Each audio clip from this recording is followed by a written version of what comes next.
Hey kids, it's Dad. Welcome to the Gaming with Dad show. Today is day 3, looking at the Action Games bundle from REDDEER.GAMES. This bundle is regularly $59.99, but it is on sale for $1.99. $1.99. Yes, that's right, 2 bones. That sale is good through 7/5 of 2024. And as I said, this is day 3. We are looking at Syndrome.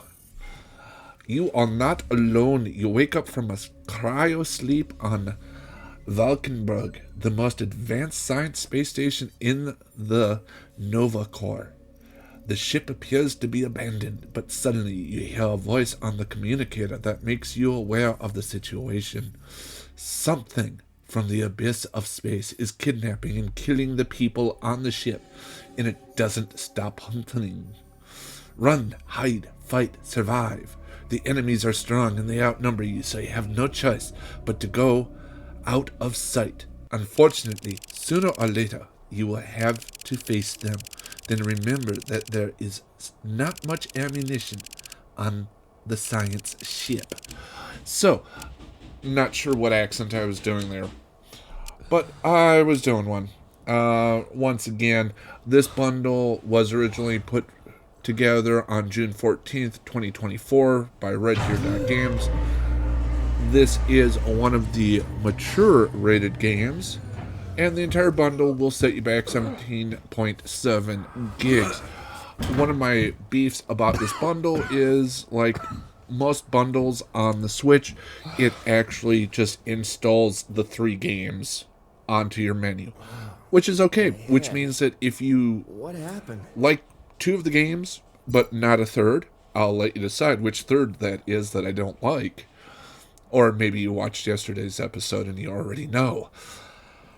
You can just clear that memory space and keep the 2 games that you like. And yes, I like Syndrome. It is spoopy. You wake up, you're by yourself. It tells you that everybody else is dead.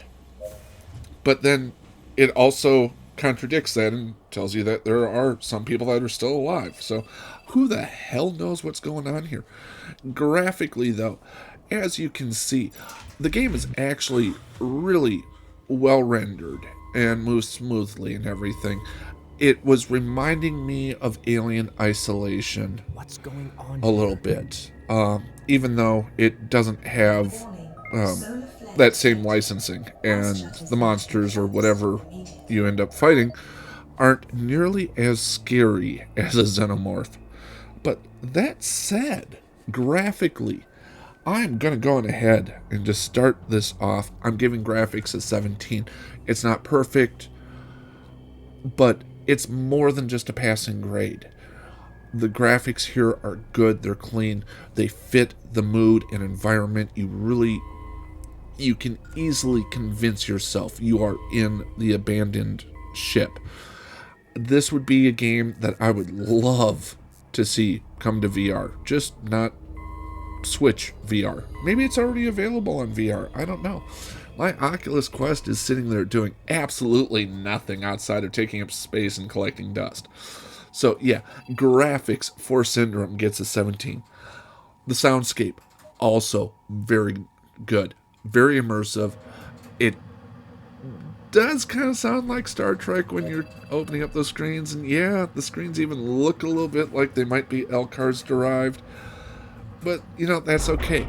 I like the sound and kind of that minimalistic, atmospheric, diegetic, I think that's the right term,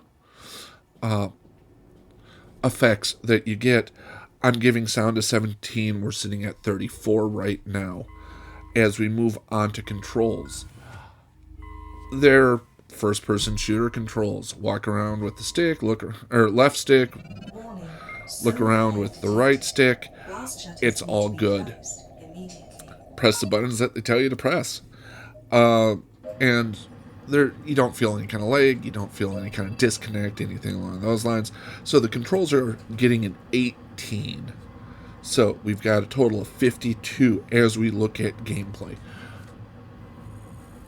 here's while I appreciate the spooky nature, a little introduction to how to play the game would have been nice. That's not saying you necessarily need it, but it would have been nice. And then likewise, you do spend a lot of time wondering where the hell you're supposed to be going or what you're supposed to be doing. And it does leave something to be desired. You have to get past the learning curve. You would think if you are a cryogenically frozen scientist on the science vessel, you would know what you're supposed to do and how to interact with stuff and what the mission is. And you don't get any of that explanation. So outside of that kind of disappointment, I am going to give gameplay a 16. And it's because you spend time wandering around wondering what the hell you're doing. Now, value-wise, on its own at $1.99 versus what I'm going to assume is $19.99, this game is a 17 on value.